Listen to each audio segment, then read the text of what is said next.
So this is coming from Fox News today. They say President Trump is a generational talent, just like our most gifted athletes. So I guess Trump is the Michael Jordan of politics, according to Fox News. President Trump has created a unique political reality. I agree with that. Unique political reality, sure. Largely leading through instinct. So forget about the facts. Just go on your gut feeling, right? Trust in President Trump. And Fox News often has to use these culty, religious kind of language, simple language, if people don't understand, to say he's like the Michael Jordan of politics, or LeBron James, how you want to call it, right? Most gifted athlete, or the Tom Brady of politics. It is as ridiculous as it sounds, and I want to go through this stuff because it explains what's going on in USA, and also want to give you a Venezuelan perspective, which I think is also equally and very important to understand different sides of the story here. They also say here, love him or loathe him, Trump remains the fixed star around which our politics revolved for the better part of a decade. They'll talk about his shadow looms across every institution sacred to America, colleges, the church, the Capitol, forcing each other to declare with whom it stands and why. And you can go on and on and on about the stuff that they talk about, but essentially it's simple language, religious language, culty language, and this is what a lot of Americans watch. And oftentimes they don't understand facts. They can't understand a different point of view, and it's sad. I try my best on this channel, if you guys don't know, I was a professor for many years, to give you multiple points of view and just have honest conversations about this stuff.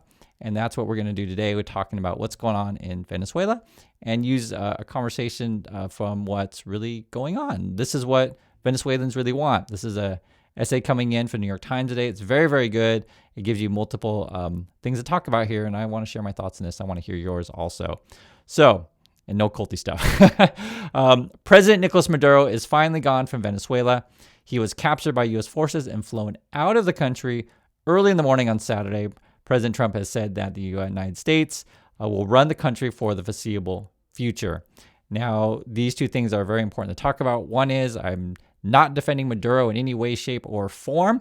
Sometimes you hear MAGA people say, oh, Chris, you're so dumb. Maduro's a bad guy. Why are you defending him? I was like, I'm not. It's the same way that I will never defend Saddam Hussein. I have no reason to defend Saddam Hussein. But it doesn't necessarily mean I want to spend all of our money and all of our tax dollars and run Iraq. The same way I don't necessarily want to spend all of our money and all our tax dollars to run Venezuela. I would prefer we invest in our own people in the USA. I hope you agree on that. Let's invest in USA, not necessarily throw our money at other places. So this is the divide here, right? So, for some people, they get you thinking the Fox News that there's only one way to think. Let's hear what Venezuelans say. I think that's a reasonable perspective. It's their country. They should care about their own country. We should listen to them. It's their country. I'm not going to listen to Trump on this stuff. What do Venezuelans say? For Venezuelans, our situation will not be fixed by Mr. Maduro's departure, let alone by a foreign occupying force. So don't necessarily think that they're all like, oh my God, I really hope Trump saves us. Maybe people with Fox News, maybe they're culty, they think Trump is God, but not necessarily everyone in the world thinks that way. We are not a nation held together by a government or a social contract, but a collection of individuals trapped in a struggle for survival. Replacing the man at the top will not dismantle the web of bosses, private loyalties, corrupt practices, and institutional ruins that have replaced public life here. This is kind of what it is. And this is the situation that the USA is going into if you let Trump continue to push us down that path, like web of bosses, private loyalties, corrupt practices, institutional ruins. Remember, Trump wants to destroy everything. Like within Venezuela, you're looking at the future of USA. You could look at the similar situation in China or otherwise. Essentially, a bunch of your cronies run everything. I want to make that clear. This is not the world that you want. So I do want a better life for Venezuelan people. It doesn't necessarily mean that Trump's going to bring it to them, because Trump actually wants this life for himself and his buddies. Make that clear. This is more. Again, coming from Venezuela. In the fall, I had a conversation with a student of mine, because it's coming from a professor in Venezuela, at Simon Bolivar University, the school in Caracas, where I've taught political science for nearly 3 decades. And one thing I want to make clear, if you want to have honest and real conversations, listen to people who talk to a lot of people on the ground, right? So done this for 30 years, many people.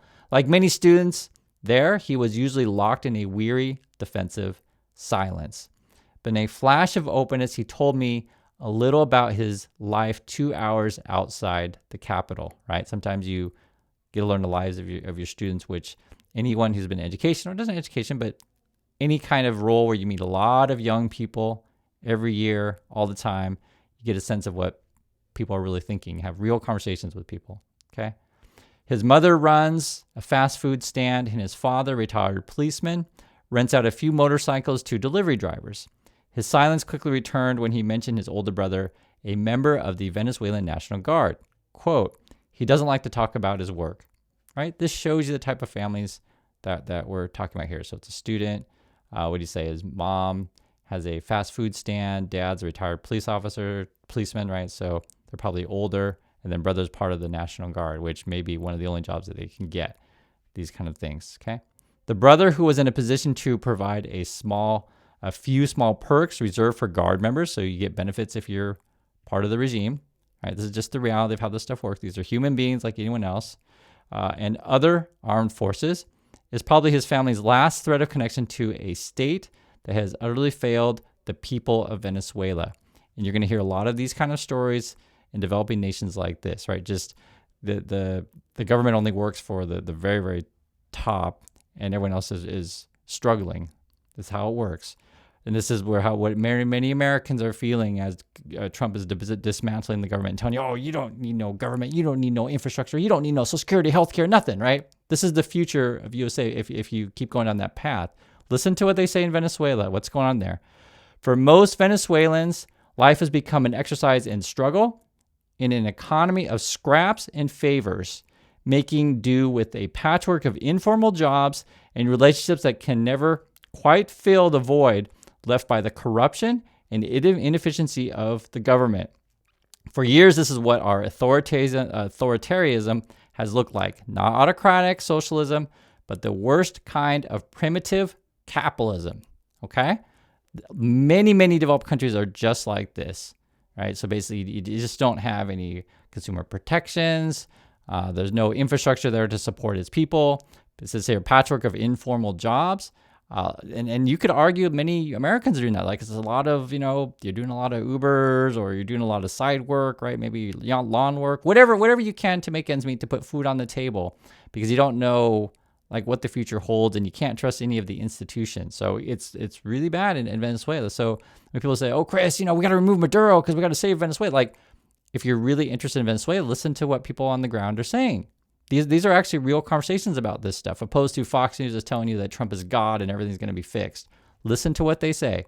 In Venezuela, we have a long-faced, a brutal paradox, an absent yet omnipotent state, right? So there's crackdowns. That's kind of what they're saying right there, but also no protections or support for regular people.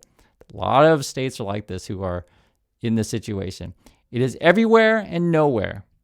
It has failed to provide the essential services that once under President Hugo Chavez justified its monstrous growth and revolutionary ambitions, right? Water, electricity, healthcare, education, which all these kind of things regular people should want. I think you want infrastructure, right? And you have to remember too, just recently, Trump canceled a water project for drinking water in Colorado. Most normal people want water. It's not anything crazy to say. Like I wish we had this normal conversations in USA instead of always this whacked out stuff. And you're always attacking your political opponents. If you don't go with me, oh, you want to expose me for this, right? Because oftentimes in the Trump type of government or these type of governments, they have tons of corruption, which is basically government contracts to all of their friends. That's basically what it all boils down to. It's all going after the money. And then that's why public services will fail. So you've seen it here in Venezuela. Our society has been orphaned, ground down to its most basic capacities. Again, Trump's very similar, wants to cut everything, same with Elon Musk. Government has been reduced to a mere apparatus for securing its own continuity. The old promises of Chavismo have vanished, and the well of the grand stories the government used to tell has run dry. So I guess don't even try to pretend they're going to improve your life anymore.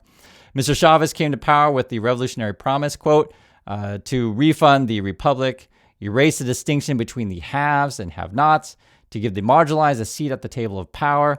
His movement rested on two pillars: Chavez's victory in democratic elections and the redistribution of oil wealth. So again, this is understanding the situation in Venezuela. So they got this certainly And it's actually interesting. A lot of these oil-rich countries kind of have these similar stuff.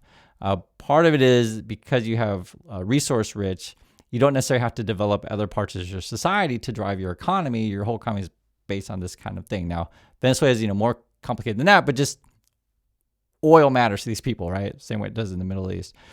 It was through this combination that he managed to sustain his anti-establishment narrative, his hegemonic exercise of power, and the country's revolutionary fervor.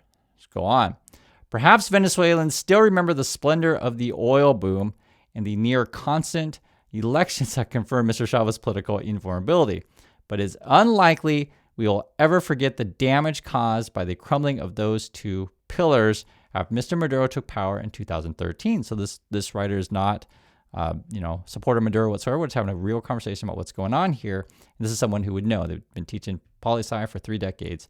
When the oil market crashed in 2014 and the government doubled down on ruinous currency controls, among other measures, the cost of the resulting economic catastrophe was brutally shifted onto the population.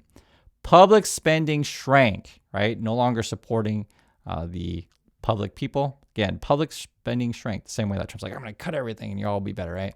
Except to strengthen the police and the military apparatus. And that's exactly what the Trump people want to do. Cut all your social services, right? We hate education. We hate your healthcare. But hey, guys, we're recruiting for ICE, right? Do you guys see how this game is played? So this, like I said, if you continue down the Trump path, this Venezuela is the future of the USA. Many countries in developing world will have this kind of thing. There's tons of money on military and quelling protests, these kind of things. Very little money spent on social welfare, right? Public spending shrank, except to strengthen the police and military apparatus. And then Trump's like, oh, guys, we got an awesome military. We're going to go kidnap leaders. See? This is what a real conversation is. Listen to what they say in Venezuela. Okay, what else we got? Leaving our civic institutions hollow. Millions of people fled the country, right? So basically you got a failed state, essentially.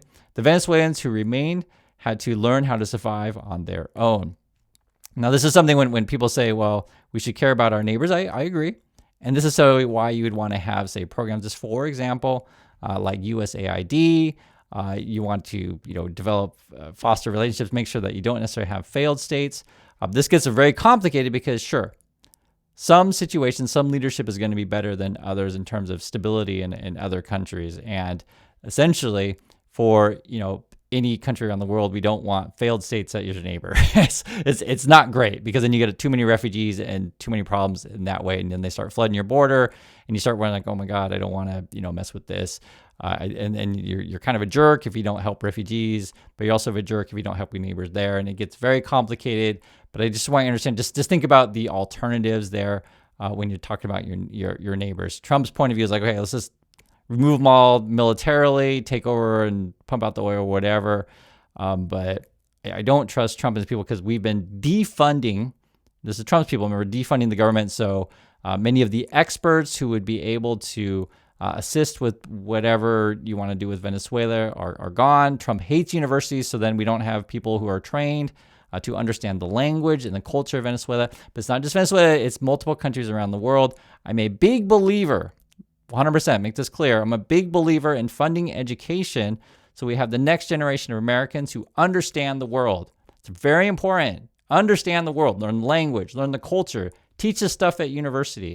I'm not saying anything crazy, but I get it. If you're a MAGA person, no, we don't need to learn German history. We don't need to learn French history. We don't learn any history at all. We just need to work in the coal mines. That's what Trump said. Okay. And I want you to understand why it's so important to understand other countries, understand the world. And you go to Fox News and just a bunch of morons over there. Oh yeah, Trump's the greatest athlete of all time. It's literally their language. So it's a very complicated situation when you have a failed state as your neighbor. And I hope you guys understand, there's no easy answers of this. Is very, very tough, okay? Millions of people fled the country. The violence, and then Trump will say, oh, all these people are, murderers and killers or whatever, right? That's according to Trump. It's very complicated stuff because basically Trump lies all the time. Let's be frank with you guys. That's why it's better to listen to people in Venezuela. And this is, again, a professor sharing their point of view. The Venezuelans who remained had to learn to survive on their own. Of course, Venezuelans want change. Sure, makes sense. I completely understand, right? People want change. You don't want to live in that sort of failed state situation. We said as much in the 2024 elections, in which tallies gathered by thousands of volunteers showed an overwhelming opposition victory. So they want to change, okay? For many, the demand for change is not ideological or limited to new leadership. Venezuelans want change in their quality of life. I think that is a reasonable thing for anyone in any country. Better quality of life. Better quality of life for your family. They want to regain more control of their futures, not be beholden to corrupt networks of power. They want a state with capacity to honor its obligations, whose power is balanced and limited. And again, a place like Venezuela, you can argue the USA these days, they just want to fund the military and send the military on you to quell protests. That's basically what it boils down to. And, this kind of thing to where if you tell people, hey, what would you rather have?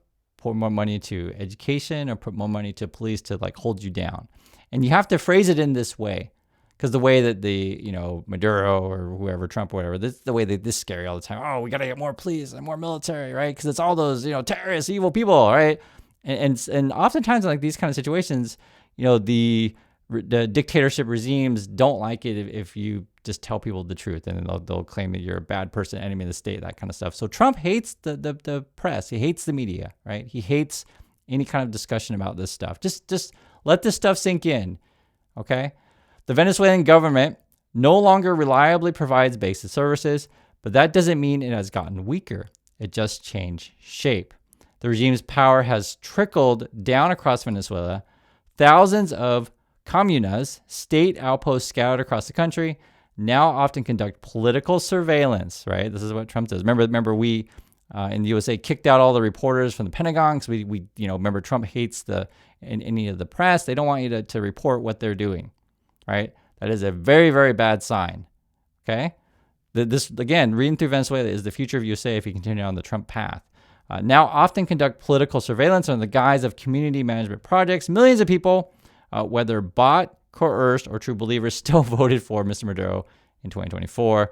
It would be a mistake to assume that he does not maintain his organized political base. That part can be certainly true.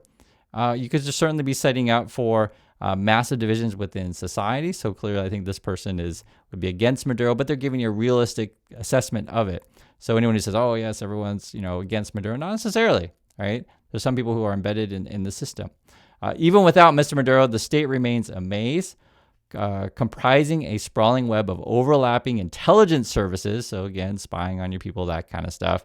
Paramilitary groups known as collectivos. We had this situation in Korea. I tell you guys all the time, check out the movie 1987, When the Day Comes, one of my favorite movies that shows how Korea went from basically dictatorship, military rule, that kind of thing, into a democracy when people really realized, hey, we need to stand up for ourselves and stand up for our rights. And it's something I always recommend. Check it out. I understand there's people out there that don't want to watch anything in another language or learn about other countries. All this, for those of you who care to learn, you can. Same way you can learn from Venezuela. Can learn from Korea, can learn from all kinds of different scenarios. So I'm sorry to hear about what's going on here. I know I get upset with this kind of stuff. If you don't know my history, I have to mention it because you may not know I'm from Vietnam. I lost my family in the Vietnam War. So I really understand what's going on with people who want a better life. I really know. I really, really know. And I also know what it means like to be around a bunch of warmonger, war-happy Americans, right? Basically, you just wave the flag around and fly bomber jets and say, "Oh yeah, America, America, let's go bomb everyone," right? People actually fall for this stuff, and it's sick if you actually look at yourselves in the mirror, What else we say? So these collectivos and regional bosses who compete for kickbacks. That's the Trumpy world for sure. It's the same way that the ICE people have quotas, right? So get us all fighting each other and getting, oh, I gotta get that quota as I go get that person. This fragmentation has been the ultimate insurance policy. Keep people divided, right? Fragmentation. It helped ensure that no single general or minister held enough unified power to lead a coup while keeping every official tethered to the center through the shared need for protection and profit. So it's a bunch of mob bosses all together there, right? Mr. Trump has not said how the United States will begin to run Venezuela or when it will stop, except to say it will do so until, quote, "we can do a safe, proper, and judicious transition." And if you know anything about Trump and his people, they're all incompetent. There's no other way to put it. Anyone can see it if you care to look, right? That's why the Fox News stuff is like, oh, Trump is a generational talent, just like his, greatest athletes. He's the Michael Jordan of politics. Like when they say that kind of stuff, he rules on instinct. It's just like a bunch of nonsense. It's a cult. It's so clear as day every day. And it's frustrating, right? And you have a collection of Americans, some fall for the cult, some are against the cult, a bunch of Americans that just don't seem to care. And I always tell you guys all the time, the more you go down that Trumpy path, that's why your life doesn't get better, because the USA is not investing in the people and investing in development and keep moving forward. It's either regressing or just holding stagnant and closing itself off. And when you read like sort of the political dynamics of Venezuela, you can see how this goes, like fragmentation, like keep people divided, keep you under surveillance all the time. They're only concerned about funding the military. Whatever's to come, the system that Mr. Maduro has overseen can't be dismantled overnight, right? It's not that easy. Same way it wasn't that easy to do regime change in Iraq. His followers, long-standing Chavistas or armed opportunists, and I also want to make clear, I've heard these situations to where I guess there's a bunch of these like young dudes running around with guns, like right now in Venezuela, so people are afraid to go in the streets. People are concerned about what's going on with like just our basic services, be electricity. What about food? Just because like if you think about like if everyone goes into panic, is the best way to describe it, like then it's a big hoarding fest. And Americans do the same thing. All you have to do is look at any sort of national disasters, like in Florida, and everyone just starts hoarding toilet paper and whatever. And Americans do that. They really do. Americans are pretty whacked out that way, and you guys know exactly what I'm talking about. So it's a sad situation when you create an environment where people are like, because there's limited opportunity, you start fighting each other. This stuff gets really complicated, but this is what a corrupt regime creates, and it's all based on kickbacks and who and that kind of stuff, right? His followers, they're armed opportunists, could very well mount a prolonged insurgency. Certainly a possibility of that. So then when Trump says, hey, we're going to send our companies in to go profit off the oil, there certainly could be a pushback, and you may fight that for years. When they make it sound so easy, it's not going to be easy. The type of war in which the population is held hostage, regardless of political preference, it is very easy to create chaos and make a country ungovernable. No one can rule there, right? When the formal institutions are already broken. No matter who is in power, the path to healing the anxiety, distrust, and isolation that have flourished over the past decade is not clear. Venezuelans awaken each day with many different fears that we or our family members will disappear, that hyperinflation will wreck our savings once again, that our migrant loved ones are not safe in places where they sought refuge. So there's multiple things going on here. My understanding is as many Venezuelans were texting each other, stuff like that. Some would, send each other, jokes and stuff to try to cheer each other up. It's like, how do you deal with this stressful environment where you just like, oh my God, someone just kidnapped our president. What's going to happen the next day? Are we going to be attacked again? Regular people, oftentimes, in any country in the world, regular people's like, I just want to get involved. I just, and then, you might have a kid show up in your house because, everyone has a family, and one kid's like more radicalized in either direction. It could be someone's like, hey, I heard we're getting an opportunity. If we join Maduro, we got to go fight, right? And then it's an easy narrative to say, fight the gringos, fight the, foreign invaders, that kind of stuff. If another side's like, no, we I don't trust Trump, but look at these like, young, scary people on the street. We got to fight to reinstate our elections. But no one's really talking about that. It's just like, it's so hard to go into another situation, especially when you don't know the culture, don't know the language, haven't prepared for this stuff. It's a similar situation in Iraq. It's a mess. It's a mess. Here's more. The students spent the last few months in my class learning about the rise and fall of Venezuelan democracy over the past century. But he, like the rest of us, is trapped in eternal present. And I don't know if he can imagine a different future. All we can do is take it one day at a time.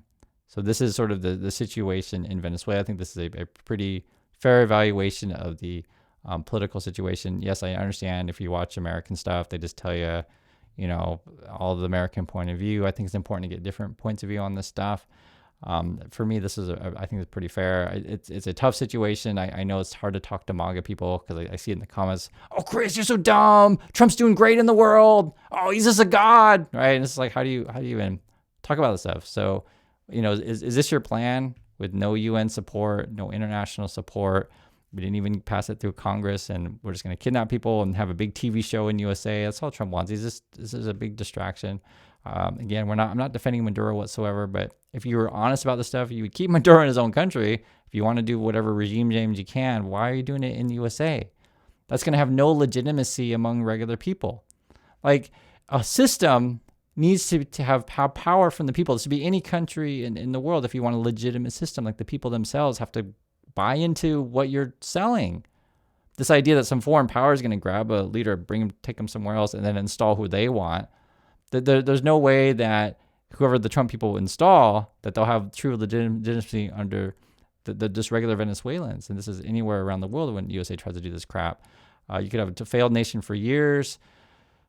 It's a mess, right? And it doesn't mean that, I don't want the best for Venezuelan people, but it's very arrogant to think that the Americans can come and do any of this kind of stuff. America has a very shoddy history when it comes to nation building in this way. And this is why when you look at any American president, they always like to talk about World War II, right? They don't like to talk about Korea. They don't like to talk about Vietnam. They definitely don't want to talk about Iraq or Afghanistan. That's coming soon. And probably in the future, we're going to get sick of hearing about Venezuela. It's looking pretty ugly right now, and we're going to see what happens. People have mentioned, I agree, there's certainly a possibility that there could have been some sort of backdoor deal that Trump made with the vice president. Who knows? I really don't know, but there is a possibility of that. So that means there won't be any sort of election or regime change in Venezuela. And Trump's really just interested in the oil, right? He can get his TV show with the Maduro thing, and then he can get his oil with all his buddies or whatever. And the regular Venezuelan's life isn't going to get better. And in fact, it'll probably get worse because there's going to be a lot of fighting against any sort of American troops that are on the ground. And then we're stuck. So this is why you don't get involved with this stuff. And I'd like to, hear your guys' thoughts on these things. And when I go through this stuff, and just an honest question, like, do you feel like, hey, I learned something new? I improved my understanding of this stuff. That's the goal here. I try my best just to educate you guys. And I always want to make it really clear. You watch a bunch of other, channels. A lot of them are on scripts. It's all scripted. That's why they show you the exact same clips. They'll say, oh, look at this exact same post from the exact same thing you saw on the other channels, right? It's all script. I'm just a regular person trying to tell you an honest opinion on this kind of stuff and give you different points of view. And I wish we had more regular people that actually cared about others in the room. That's my point of view on this. So thank you for your time, and I'll catch you in the next video.